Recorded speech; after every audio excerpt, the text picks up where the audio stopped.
నేను డాక్టర్ ప్రతాప్ రెడ్డి అండి, orthopaedic surgeon Srisailam హాస్పిటల్లో 10 years వర్క్ చేస్తున్నాను.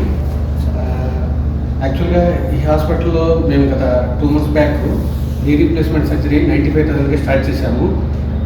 అంటే పూర్ పేషెంట్స్కి కొంచెం ఈ హాస్పిటల్కి వచ్చే అన్ఎఫర్టబుల్ కొంచెం పేషెంట్ ఎఫర్టబుల్ టిష్యూస్ ఉంటాయి కాబట్టి తక్కువ రేట్లో సర్జరీ చేయాలని ఉద్దేశంతో స్టార్ట్ చేశాము. సక్సెస్ఫుల్ గత 1 month 5-6 సర్జరీలు అవ్వడం జరిగింది. ఈ నెల కూడా గత 4-5 సర్జరీలు అయినాయి. ఇంకా ఫ్యూచర్లో కూడా ఇలానే పర్ మంత్ ఒక 20-30 సర్జరీస్ చేయాలని డిసైడ్ చేసుకున్నాము. Per month minimum 20-30. ఓకే.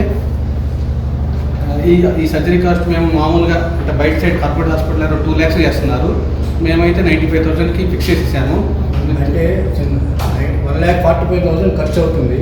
దాంట్లో మా నందిని రమేష్ గాంధీ ట్రస్ట్ ద్వారా 50,000 సబ్సిడీ ఇస్తున్నారు. సబ్సిడీ ఇచ్చింది నెట్గా 95,000కి పేషెంట్కి ఛార్జ్ చేస్తారు. క్వాలిటీ వైజ్గా ఇంప్లాంట్ కానీ లేకపోతే ట్రీట్మెంట్ పరంగా కార్పొరేట్ హాస్పిటల్ సమానంగానే ఉంటుంది ట్రీట్మెంట్ కూడా.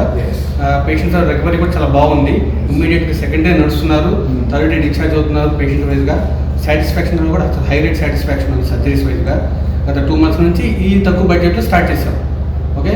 ఈ ఫ్యూచర్లో కూడా ఇంతే కంటిన్యూ చేస్తాము. ఇంకా బెటర్ క్వాలిటీ, ఇంకా బెటర్ ఇంప్రూవ్మెంట్ చేస్తాము. ఇంప్లాంట్ వైజ్గా కూడా ఇంపోర్టెడ్ ఫారిన్ ఇంప్లాంట్ వాడుతున్నాము. ఇంప్లాంట్ కాస్ట్ అయితే కాంప్రమైజ్ ఏం కావట్లేదు. సర్జరీ అయిన తర్వాత ఎన్ని రోజులకు తన వర్క్ తను చేస్తారు? సర్జరీ అయిన తర్వాత around 10 days patients without any support నడుచుకుంటూ వస్తున్నారు. 10 days కల్లా స్విచెస్ రిమూవ్ చేస్తాము. పేషెంట్ అవుట్ సైడ్ యాక్టివిటీ కానీ వాళ్ళ జాబ్స్ కానీ కంటిన్యూ చేయొచ్చు. ఏ ఇబ్బంది లేదు దాంట్లో. ఓకేనా? అంతే. మ్యాక్సిమం రికవరీ 2 to 3 weeks పడుతుంది అంతే. అంటే కొంతమందికి కొంచెం old age patient 2 weeks extra పడుతుంది. అర్థమైందా? మామూలు maximum patient within 2 weeks recover అవుతారు. కొంతమందికి 4 weeks దాకా టైం పట్టవచ్చు. Total package 95 including medicines, ward stay, implant, everything, doctor consultation అన్ని కలిపి అన్ని ఆసుపత్రుల్లో 2 lakhs అవుతుంది. మేము మాత్రం 95,000 ట్రస్ట్ వాళ్ళు 50,000 ఇస్తున్నారు. సబ్సిడీ ఇస్తున్నాం. ఇంప్లాంట్ వైజ్గా, సర్జరీ వైజ్గా, క్వాలిటీ వైజ్గా పెద్ద ఏం డిఫరెన్స్ లేదు. కార్పొరేట్ హాస్పిటల్ క్వాలిటీలోనే ట్రీట్మెంట్ చేస్తున్నాం మేము. ఒకే విషయం ఏంటంటే ఈ నీ రిప్లేస్మెంట్ది ఆరోగ్యశ్రీలో లేదండి. ఇప్పుడు పేద రోగులు ఆరోగ్యశ్రీ ఉంటే అక్కడికి వెళ్తారు. లేదు కాబట్టి కార్పొరేట్కి వెళ్తే 2 lakhs అవుతుంది. మా దగ్గర 95,000కి చేస్తాం సేమ్ ట్రీట్మెంట్. సో 1,45,000 ఖర్చు అయ్యేది 50,000 మా ట్రస్ట్ ద్వారా ఇస్తున్నాం. సో రోగికి 95,000 మాత్రమే ఖర్చు అవుతుంది.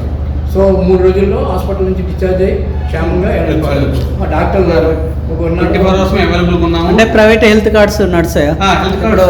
Health cards insurance health cards అదే జనరల్ వాళ్ళు చేసుకుంటారు కదా ఇప్పుడు హెల్త్ కార్డ్స్. అదే ఓన్లీ ఆరోగ్యశ్రీ తప్ప అన్ని నడుస్తాయి.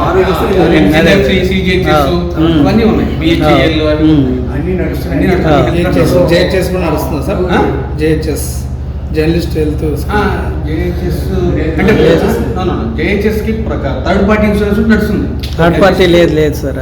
లేదు కొంతమంది థర్డ్ పార్టీ ఉన్నాయి. అది సో ఆ విధంగా మేము చాలా రకాల వైద్య సేవలు అందిస్తాం. మీకు తెలుసు కదా. అందులో భాగంగా ఇది కొత్తగా స్టార్ట్ చేస్తాం. ఎందుకంటే ఇది చాలా మందికి వయసులో నిమిత్తం అవును సార్, ప్రతి ఒక్కరికి వస్తుంది సమస్య కాబట్టి వచ్చింది. గత 2 months నుంచి ఈ మన పాంప్లెట్ చూసి కానీ పేషెంట్ చాలా సాటిస్ఫాక్షన్, మౌత్ పబ్లిసిటీతో కూడా వస్తున్నారు. 4 cases చేసాం లాస్ట్ మంత్. వాడిని ఈ నెలకు 2-3 cases వచ్చేసాయి మళ్ళీ. అట్లా తక్కువ ప్యాకేజెస్లో పేషెంట్ సాటిస్ఫాక్షన్ కూడా బాగుండటం వల్ల ఇంకా ఫర్దర్ కూడా మేము ఇంప్రూవ్ చేస్తాం. అవును, మా దగ్గర ఎక్స్పీరియన్స్ సర్జన్స్ ముగ్గురు కూడా ఎక్స్పీరియన్స్ సర్జన్స్. పేషెంట్ సాటిస్ఫాక్షన్ అయితే 95% బాగుంది. ఇబ్బంది లేదు. రికవరీ కూడా చాలా ఫాస్ట్ ఉంది. Quick recovery. బెడ్ రెస్ట్ కూడా ఏం అవసరం లేదు. 2nd day నడిపిస్తాం అంతే. 2nd day నడిపిస్తాం, 3rd day discharge. ఇంతకుముందు స్టార్ట్ అయిందా సార్ వేరే వాళ్ళకు? అంటే ఇంతకుముందు చేసాం కానీ ఇంత తక్కువ ప్యాకేజీలో చేయలేదు. ఓన్లీ సంక్షేమ దృష్టిలో పెట్టిన స్కీమ్ ఇది. ఇంతకుముందు చేసాము. అప్పుడు కొంచెం ఎక్కువ కాస్ట్తోనే చేశారు. అప్పుడు సార్ వాళ్ళకి మధ్య ఈ డెసిషన్ తీసుకున్న కానీ మేము ఇంకా అది చేసేస్తున్నాం. గత 2 months నుంచి పెట్టారు. దీంట్లో వైద్యులు సహకారం కూడా ఉందండి. వారు కూడా కొంత తగ్గించుకుని ఈ పేద రోగులకి సేవ చేద్దాం ఉద్దేశంతో మొదలు పెట్టాం అన్నమాట కార్యక్రమం. హ్యాండ్ ఇంకేమైనా డౌట్స్ ఉంటే అడగచ్చు. చెప్పండి. అంటే ఇంతకుముందు చేసుకున్న రోగులు ఉంటారు కదా సార్ ఇప్పుడు పేషెంట్స్ వాళ్ళు అవును. వాళ్ళ నుంచి ఏ విధంగా స్పందన ఉంది సార్ ఇప్పుడు? చెప్పే కదా ఇప్పుడే Feedback ఆల్రెడీ బాగుంది. లాస్ట్ మంత్ చేసిన పేషెంటే ఈ నెల వచ్చి రికవరీ అయిన వాళ్ళే చేయించుకున్నారు. ఇప్పుడు Okay, మార్నింగ్ కూడా చూసి ఇప్పుడే చూసి వచ్చాం ఒకటి. Okay sir. ఇప్పుడు వచ్చింది కూడా లాస్ట్ మంత్ పేషెంట్ అటెండర్స్ వల్ల వచ్చిన వాళ్ళే. అంటే వాళ్ళు చెప్పిన దాన్ని బట్టి వాళ్ళు ఇచ్చారు. ఓకే. వాళ్ళ రిఫరెన్స్ ఆల్రెడీ ఉంది. మళ్ళీ 3 రోజులు మళ్ళీ అలా వచ్చినాయి కేసెస్ అన్ని. అంటే వాళ్ళు ప్యాకేజీ సాటిస్ఫై అయ్యారు, ట్రీట్మెంట్ పరంగా హాస్పిటల్ పరంగా అంతా సాటిస్ఫై అయిన తర్వాత వస్తున్నారు వాళ్ళు కూడా.